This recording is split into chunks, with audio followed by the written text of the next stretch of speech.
Hey, thanks, man, but my best friend's busy. You free? There's this feeling that almost everyone's experienced, but nobody really talks about it. That moment when it hits you that you're someone's plan B. You know, when they call you only because their first choice friend isn't available? When the text says, "Hey, you free?" but you weren't their first person to ask. That specific sting of realizing you're the backup option. Today, we're breaking down the actual psychology behind this. Is it even normal? Does it actually hurt your mental health? And most importantly, is it a sign your friendship is broken? The answers might surprise you. Scenario A. Jake and Mike have been best friends since freshman year. They do everything together. But when Jake joins a new social circle and starts getting more popular, Mike notices something shifts. The calls get fewer. The invites dry up. He's no longer the first person Jake calls. Scenario B. Sarah and Emily have been inseparable since college, but when Emily gets into a new relationship, Sarah becomes the default. She's the one who gets called when the relationship is rough or when Emily's boyfriend isn't around. When things are good, though, Sarah disappears from the priority list. Research shows that roughly 60 to 70% of people have felt like a second choice at least once in their lives. But what's actually happening here? Why does this dynamic even exist? In psychological terms, we call this social hierarchy within friendships, or relational devaluation. What it means, you've become someone's conditional companion. Your value is situational, not unconditional. You're the backup plan, not the first choice. But here's where it gets interesting. Reason number 1. The novelty bias. Meeting someone new hits different, psychologically speaking. There's a dopamine rush with new social connections that honestly doesn't compare to existing relationships. Psychologist Helen Fisher found something interesting in her research. New romantic or social connections put us in what she calls a limerence state. Basically, you're intoxicated by the novelty. That excitement, that energy, that priority. New friends get it way more than old ones. Think about it. You start college, you meet a fresh crew, and suddenly your high school best friend is getting less of your attention. It's not because they got boring or anything. It's that the new thing is literally more addictive to your brain right now. Reason number 2. The hierarchy instinct. Evolutionary psychology gives us this concept called social rank theory. Basically, in every social group, a natural hierarchy forms. You've got your Tier 1 friends, the ones you see easily, the ones whose company feels most rewarding. Maybe it's their conversation, maybe it's their status, maybe they're just really emotionally available. Then you've got Tier 2, Tier 3 friends who you see based on circumstances. They're good people and good friends, but they're not in the inner circle. Here's the thing, though. This isn't necessarily evil. It's human nature.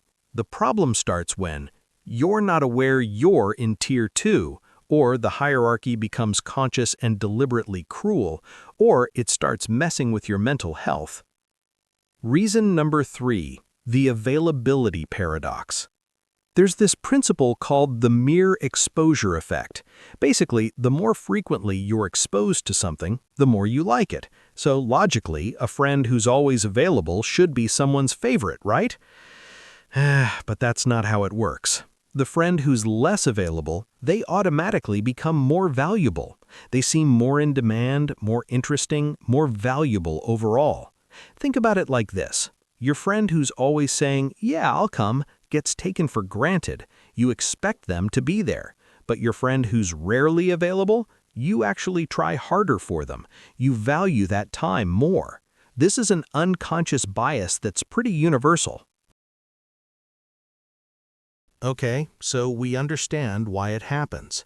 But here's what actually matters. What does this do to you emotionally? The research on this is pretty clear, and honestly, it's not pretty. Impact number 1. Erosion of self-worth. When you realize your plan B, there's this message your brain starts to internalize.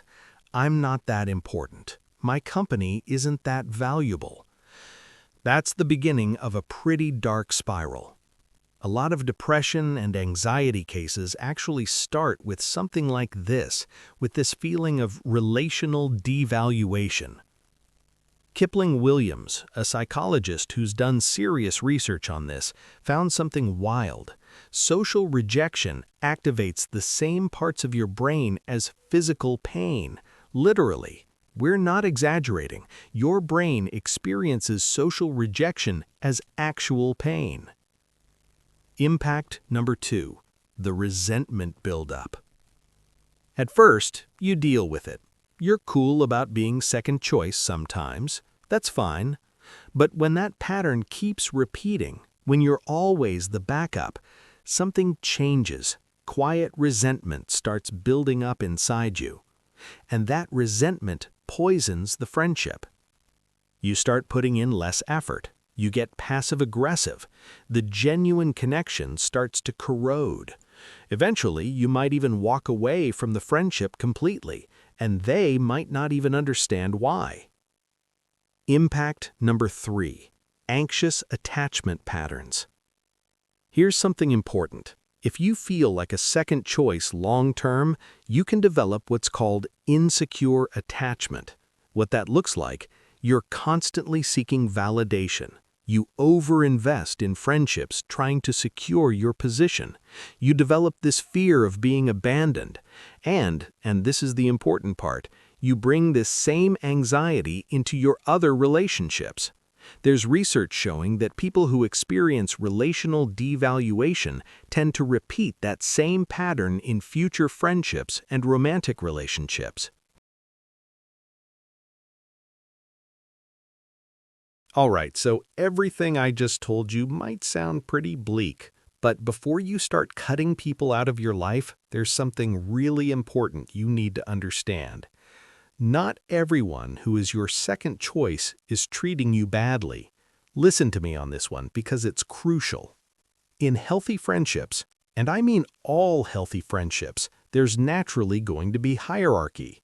You've got your closest friend or two, close friends who you're really connected with, good friends you see sometimes, casual friends, acquaintances. This is normal. This is how healthy social structures work. This isn't toxic at all. But here's where the problem actually lives: the expectation mismatch.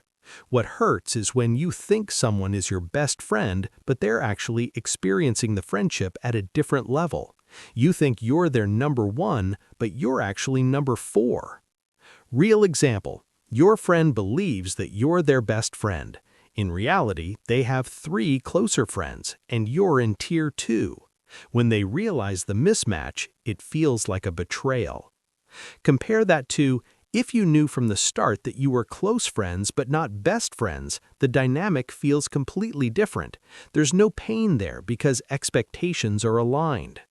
The pain isn't in being a second choice. The pain is in the mismatch between what you think the relationship is and what it actually is. So, how do you actually know if you're in an unhealthy second choice dynamic versus just being a tier 2 friend?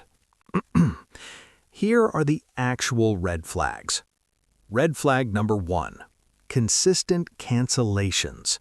They cancel on you constantly, but if a better option comes up, they're suddenly free again. Red flag number 2. Transactional behavior. They only reach out when they need something. Otherwise, nothing. Radio silence. Red flag number 3. Public versus private difference. They're super close with you in private, but in public or around other friends, they barely acknowledge you. Red flag number 4. Massive effort imbalance. You're putting in 80% effort, they're putting in 20%, and the situation never changes. Red flag number 5. Conditional acceptance. They're nice to you as long as you're useful, but when you can't be, interest disappears. Now, here's what healthy hierarchy looks like. Green flag number 1. Transparency. They acknowledge that your connection is genuine and meaningful, even if you're not their primary friend group. Green flag number 2. Quality presence. When they do spend time with you, they're actually present. It's not quantity, it's the quality of the time. Green flag number 3. Mutual understanding. You both understand the nature of your friendship. There's no guessing or confusion. Green flag number 4. Genuine growth. The friendship is evolving. Things change, sure, but the foundation is solid. Green flag number 5. Authentic support. They support who you actually are, not who they want you to be.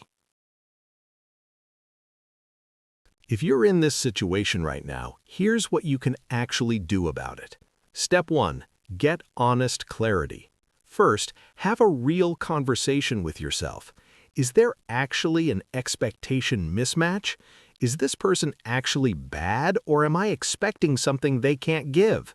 Can I reframe this friendship in a healthier way? Sometimes just clarity solves half the problem. Step 2. Have the actual conversation. If the red flags are there, talk to your friend, but do it vulnerably, not accusingly. Don't say, "You always treat me like I'm not important." Instead, "Hey, I've been feeling like I'm not a priority in your life and it's been bothering me. Can we talk about this?" Mature people will respond. Immature people will get defensive. And honestly, that answer tells you everything you need to know. Step 3. Reset the friendship. If the conversation goes well, redefine what the friendship is. Align your expectations. Build new patterns. If it doesn't go well, decide whether this friendship is worth keeping in a reduced capacity. Step 4. Build a diverse friendship network. Here's the thing. When you only have one main friend, you're emotionally vulnerable.